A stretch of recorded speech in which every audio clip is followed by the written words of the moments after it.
फरमाया तीसरा कौन है? आलिमुन बिल्लाह व आलिमुन बिअम्रिल्लाह फहुवल आलिमुल कामिल। जो अल्लाह को भी जानने वाला है, अल्लाह से भी उसकी शनासाई है, कामिल शनासाई है, और अल्लाह की शरीयत पर भी कामिल उबूर है। तो जिसके पास दोनों इल्म जमा हो गए, इल्म भी मारिफत भी, वो आलिम कामिल है। सैयदना इमाम अहमद बिन हम्बल रज़ी अल्लाह तआला अन्हु हज़रत बिश्र अल हाफ़ी की खिदमत में जाके उनकी मजलिस में बैठा करते थे। हज़रत बिश्र अल हाफ़ी रज़ी अल्लाह तआला अन्हु, और ये भी ज़हन में रख लें कि हज़रत बिश्र अल हाफ़ी ऐसा नहीं है कि नंगे पाँव चलते थे तो इसलिए आलिम नहीं थे। नहीं, मैंने अपनी किताबों में लिखा है और मेरे खिताब भी हैं इस पर, वो बहुत बड़े सूफ़ी वलीउल्लाह कामिल आरिफ थे, मगर एट द सेम टाइम बहुत बड़े फ़क़ीह और मुहद्दिस भी थे, मगर उनके हाल ने उनके काल पर गलबा पा लिया था। ये जितने औलिया अल्लाह हुए, कसरत सूफिया और औलिया, ये एक अलग सब्जेक्ट है, मैं इस वक्त उसको टच नहीं कर रहा। वो मुहद्दिस थे, वो फ़क़ीह थे, वो कुरान के आलिम थे, मुफस्सिर थे, मुहद्दिस थे, फ़क़ीह थे, अकीदा के इमाम थे, बहुत बड़ा इल्म का समंदर थे, मगर उनके हाल का गलबा इतना ज़्यादा था कि काल तर्क कर गए थे, यानी काल मगलूब हो गया था, हाल गालिब हो गया था। तहदीस और रिवायत का अमल छोड़ दिया था, कम करते थे। तो उनका रिवायत कम करना, इसका माना यह नहीं कि उनके पास इल्म कम था, इल्म था मगर बयान कम करते। और ये कई सहाबा का अमल है, कई सहाबा का, हत्ता कि चारों खुलफाए राशिदीन की सुन्नत है। इल्म में 1,24,000 सवा लाख के करीब कुल सहाबा कराम में तमाम सहाबा से बढ़कर खुलफाए राशिदीन आलिम ज्यादा हैं। आका इस्लाम की सोबत भी सबसे ज्यादा पाई है, तो ज्यादा सोबत पाई है तो हदीस भी ज्यादा सुनी है, हुजूर का बयान भी ज्यादा सुना है, आका की सुन्नत उसवा भी ज्यादा देखी है, इल्म में सबसे ज्यादा हैं, मगर रिवायतें इनकी बाकी कसीर और रिवायत सहाबा के मुकाबले में सबसे कम है, रिवायत कम की है।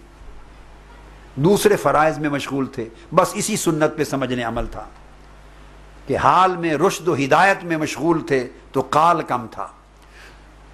तो मैं अर्ज़ कर रहा था कि हज़रत इमाम अहमद बिन हम्बल उनकी मजलिस में जाके बैठते, हज़रत बिश्र अल हाफ़ी, तो किसी ने, आपके शागिर्दों ने सवाल किया कि इमाम आप बड़े जलील उल क़द्र इमाम हैं और पूरी दुनिया शर्क़ से ग़र्ब तक शरीयत के बारे में आपसे पूछने आती है, आकाम शरीयत का सवाल दुनिया शर्क़ से ग़र्ब तक आपसे आके करती है, आप उस नंगे पाँव बगदाद की गलियों में फिरने वाले फ़कीर के पास क्या लेने जाते हैं? हज़रत बिश्र अल हाफ़ी के पास आप क्या लेने जाते हैं? इमाम अहमद बिन हम्बल ने जवाब दिया, सुभान अल्लाह, आपने फरमाया मैं तुम्हारी बात से इत्तेफाक करता हूँ, मगर बेटो सुनो, कोई शक नहीं कि शरीयत को मैं ज़्यादा जानता हूँ, मगर शरीयत वाले को बिश्र अल हाफ़ी ज़्यादा जानता है। शरीयत का इल्म मेरे पास ठीक है ज़्यादा है, मगर शरीयत वाले को वो ज़्यादा जानता है। जिन लोगों को शरीयत का पूछना हो वो मेरे पास आते हैं, और मैं शरीयत वाले का पूछने के लिए उसके पास जाता हूँ। इसलिए जब मजलिस से लोग उठ के चले जाते और तन्हाई हो जाती, जब मजलिस से लोग उठ के चले जाते हज़रत बिश्र अल हाफ़ी की मजलिस से और तन्हाई हो जाती, तो इमाम अहमद बिन हम्बल ज़रा करीब हो जाते हज़रत बिश्र अल हाफ़ी के और पूछते, कोई यार दी गल तो सुना दे,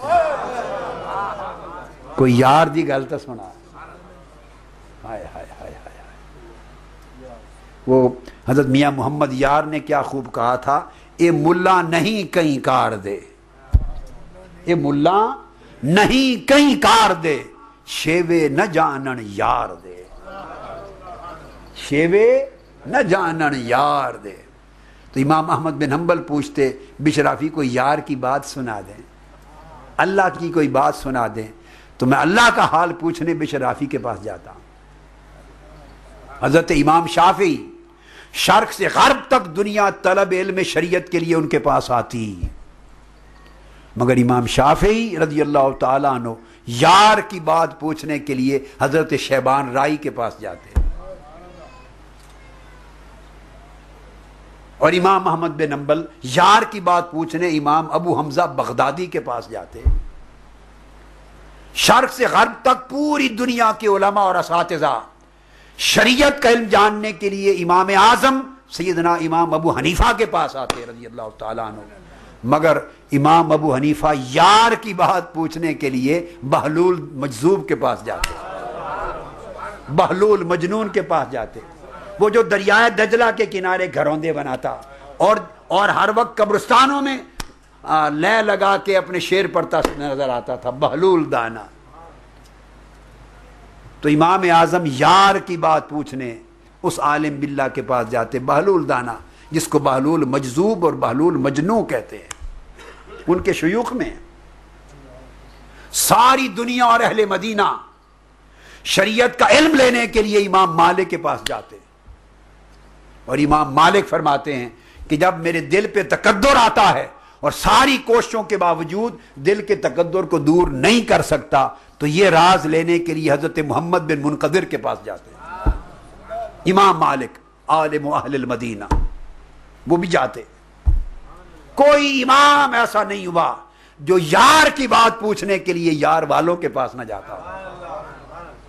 मगर ये वो लोग होते थे जो अल आलिमुल कामिल होते, जो आलिम बिल्ला भी थे और आलिम बे अम्रिल्ला भी थे।